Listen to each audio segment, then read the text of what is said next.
अस्सलाम वालेकुम dear students, आप क्लास नाइन्थ स्टूडेंट्स। हमने एक सिलसिला शुरू किया है कि जिसमें हम बुक रीडिंग की मदद से वीडियोस बना लेते हैं और फिर हम हर एक टॉपिक को एक्सप्लेन करते हैं डिटेल्स के साथ।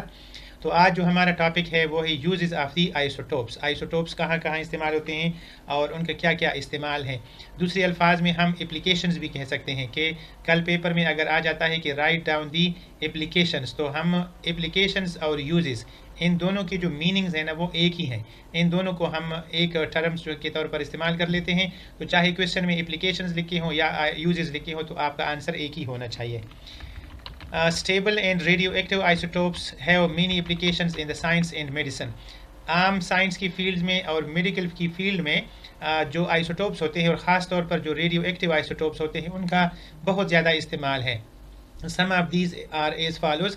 इनमें से कुछ जो यूजेस हैं वो मंदरजा झेल हैं। नंबर 1, रेडियो एक्टिव आयोडीन 131, यानी ये आयोडीन का एक आइसोटोप है जिसका एटॉमिक मास जो है ना वो 131 है, इसलिए इसको कहा जाता है iodine 131। It is used as a tracer in diagnosing the thyroid problem. बाज़ लोगों में थायराइड प्रॉब्लम होता है आयोडीन की कमी की वजह से, तो उनको जब डायग्नोज करना होता है, इसका पता चलाना होता है, तो उसका जो टेस्ट किया जाता है उस टेस्ट में आयोडीन 131 का इस्तेमाल होता है। Number 2, sodium 24 is use to trace the flow of blood. जो सोडियम 24 आइसोटोप है इसको फ्लो ऑफ ब्लड के लिए हम बतौर ट्रेसर जो है ना इस्तेमाल करते हैं। And to detect the possible constructions or obstructions in the circulatory system.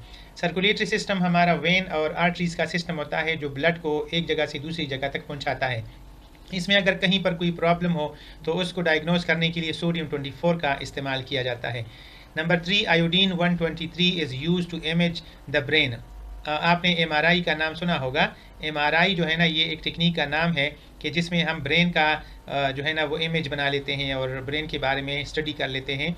तो iodine 123 this is use to image the brain, यानी MRI में हम आयोडीन 123 का इस्तेमाल करते हैं। Number 4, cobalt 60 is commonly use to irradiate the cancer cells in the hope of killing or shrinking the tumors। Cancer के जो मरीज़ होते हैं उसके जिस्म में ट्यूमर्स बनते हैं।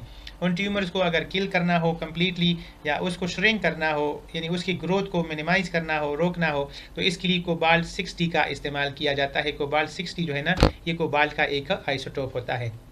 Number 5, carbon 14 is use to trace the path of carbon in photosynthesis. आप जानते हैं फोटोसिंथेसिस एक अमल का नाम है कि जिसमें जो है ना कार्बन डाइऑक्साइड गैस और वाटर के मालिक्यूल्स ये फोटोसिंथेसिस के दौरान जो हमारा क्लोरोफिल होता है उसकी मदद से आपस में रिएक्शन कर लेते हैं और इससे जो है ना एक बन जाता है ग्लूकोज बन जाता है जिसका फार्मूला है C6H12O6। एक ग्लूकोज बन जाता है और साथ में जो है ना इसके दौरान ऑक्सीजन गैस वो भी बन जाती है। तो ये जो ऑक्सीजन गैस है फोटोसिंथेसिस वाली, इसको हम इस्तेमाल करते हैं और एनिमल्स इस्तेमाल किया करते हैं। तो इसमें इसका मैकेनिज़्म होता है और कौन सा मालिक्यूल किस मालिक्यूल में कन्वर्ट होता है, किस तरीके से ये जो कार्बन डाइऑक्साइड है वो आगे चलकर ग्लूकोज में तब्दील होता है, इसका पता चलाने के लिए हम कार्बन 14 का इस्तेमाल करते हैं। यानी इस कार्बन डाइऑक्साइड में हम कार्बन 14 जो है ना वो मतलब है कि इंजेक्ट करते हैं या इस्तेमाल कर लेते हैं और फिर ट्रेसर्स की मदद से हम पता चलाते हैं कि ये मालिक्यूल कहाँ कहाँ जा रहा है। Radioactive isotopes are use to determine the molecular structure. इसको हम इस्तेमाल करते हैं मालिकुलर स्ट्रक्चर फाइंड करने में कि what is the molecular structure of a compound. For example, अब इसका एग्जांपल है कि sulphur 35 has been used in the structure determination of thiosulphate H2O3-2 ion. Thiosulphate जो है इसका जो फार्मूला है H2O3 और इसके ऊपर कितना चार्ज होता है, -2 चार्ज होता है।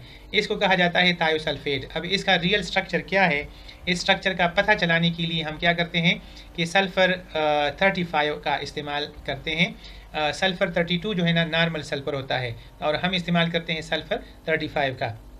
ठीक है, ये हमारा हो गया एक नेक्स्ट एक यूज़।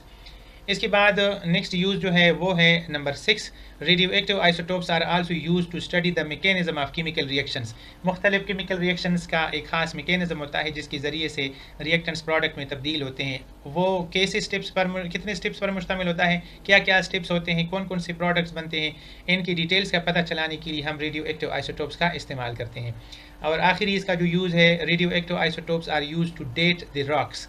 रॉक्स जो बड़े बड़े चट्टान और पत्थर होते हैं और ख़ास तौर पर जो म्यूज़ियम्स वगैरह में पड़े होते हैं, तो उनका एज फाइंड करने के लिए रेडियो एक्टिव आइसोटोप्स का इस्तेमाल किया जाता है। इसी तरह सॉइल्स जो है ना, उसकी स्टडी के लिए रेडियो एक्टिव आइसोटोप्स का इस्तेमाल किया जाता है। आर्कियोलॉजिकल ऑब्जेक्ट्स का पता चलाने के लिए, एंड ममीज़ जो है ना, ये ऐसी लाशें होती हैं जिनको प्रिजर्व किया जा चुका होता है, तो इनको कब प्रिजर्व किया गया, इसका एज क्या है, इसका पता चलाने के लिए रेडियो एक्टिव आइसोटोप्स का इस्तेमाल किया जाता है। तो स्टूडेंट्स, ये 7 इसकी यूजेस हैं, आपने तमाम यूजेस याद करने हैं और अगर पेपर में आ जाते हैं तो आपने इसकी स्टूडेंट्स टॉपिक नंबर है 3.5.7 और इसका नाम है कार्बन डेटिंग।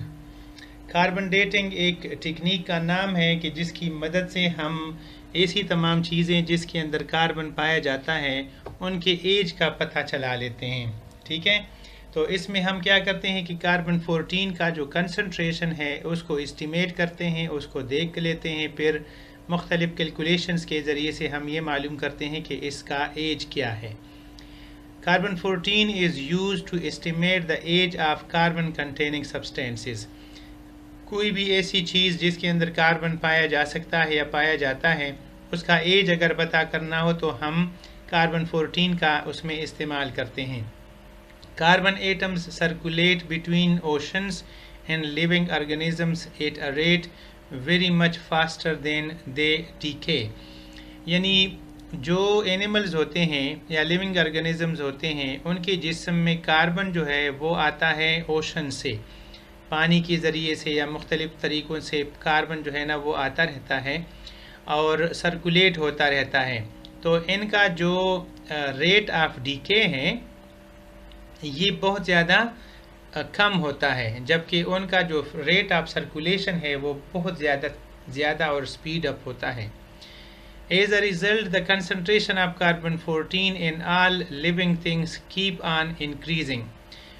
तो चूँकि कार्बन 14 का जो डीके रेट है ये बहुत कम होता है, इस वजह से मुसलसल लिविंग बॉडीज़ के अंदर कार्बन 14 का जो कंसंट्रेशन है वो बढ़ता ही चला जाता है, क्योंकि वो डिकम्पोज तो होता नहीं है।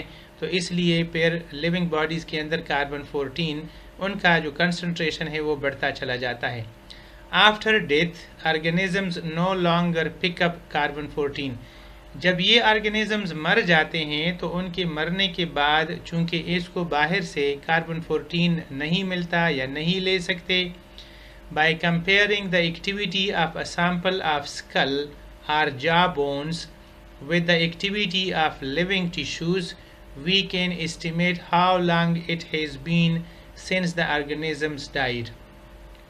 तो हमारा ये टेक्निक जो है वो इस तरह से होता है कि हम स्कल का कोई हिस्सा ले लेते हैं या स्कल का कोई हिस्सा ले लेते हैं, या जो बोन्स होते हैं या जॉज होते हैं या जॉ बोन्स होते हैं उसका एक छोटा सा टुकड़ा या छोटा सा हिस्सा ले लेते हैं और उसके अंदर मौजूद कार्बन 14 का पता चला लेते हैं कि उसका कंसंट्रेशन, उसका अमाउंट कितना है।